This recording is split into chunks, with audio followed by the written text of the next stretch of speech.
So I'm Luke Dicken. I'm with the University of Strathclyde in Scotland in the UK, and just now in GDC I'm with the IGDA Scholarships Programme. Okay. How did you find your way into the world of game AI? So when I was 13 I picked up a copy of Creatures, and I started, so that's an artificial life simulator, and I started playing about with that and I got very into it, and pretty much from there I then went into University of Edinburgh in a classical AI education, and one thing led to another, and a bachelor's led to a master's, which led to me moving to a different university and doing a master's of research, and now I'm doing a PhD in game AI, so it's gone from a scientific background to shifting more towards game AI. Wow. So can you tell us a little bit about the way you teach game AI and the way game AI or AI works in your program? So this past year I've been teaching AI at a fourth year level, and half a module on game AI specifically.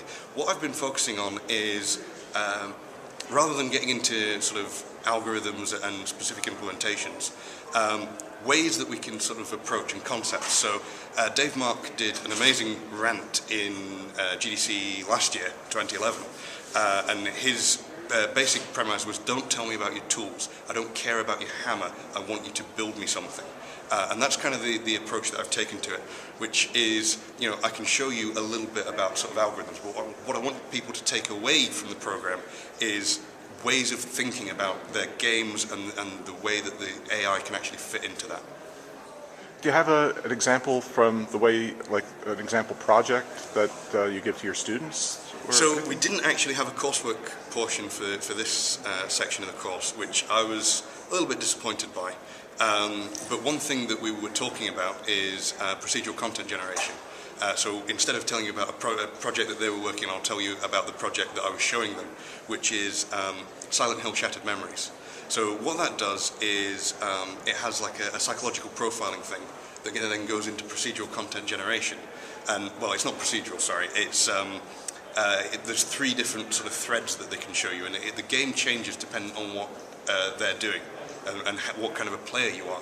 So based on that, what I wanted the kids to take away, kids, they're sort of over 20, but what I wanted them to take away was that, you know, AI is a lot more than making the bad guy shoot back at you.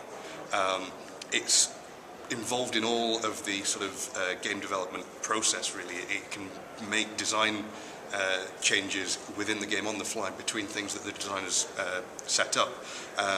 So, you know, that's the kind of thing that I would have given them as coursework if there'd been a coursework portion to it. Okay.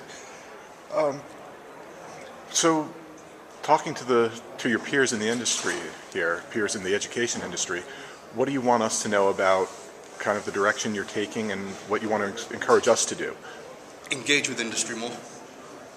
There is a disconnect between what is taught in a lot of places and what is perceived as being useful within industry. Now, some of that is unfair. Some of that is unfair from industry's point of view. They have a bit of a tendency to look down on academic AI, and that isn't fair to the extent that they do it.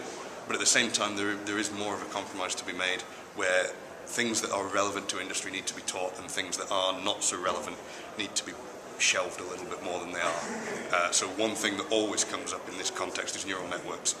Very, very few games use neural networks, and very few games that use neural networks use them in the way that they're actually being taught at a university level. So things like Forza uses neural networks, and Supreme Commander 2, there's a session by Mike Robbins, who's at Gas Powered Games, on how he used neural networks. It's very weird and wonderful kind of ways that they're implementing it. It's not your off-the-shelf kind of stuff, and it's not the stuff that's being taught. And this kind of twist on how things are implemented is what's important. So talk to industry, find out what's being used, and get them to show you what you should be teaching. Okay. Is there a place where game academics could possibly share their AI ideas back and forth, maybe with the IGDA or something, possibly? Not that I know of just now, but hopefully the AI SIG might be coming back. Oh, that sounds good. So that would be a good place to start, I think. Okay. And last question, recommendations for students looking to do game AI as a career. What should they be building now? What should they be reading now? Okay, so Dave Mark will hit me if I don't mention his book. So Behavioral Mathematics for Game AI, I do recommend this even when Dave's not listening.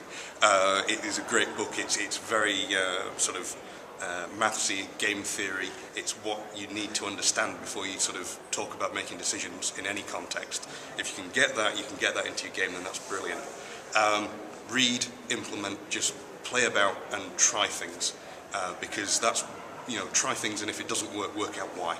And if you can do that, then you can make good AI. Thank you very much.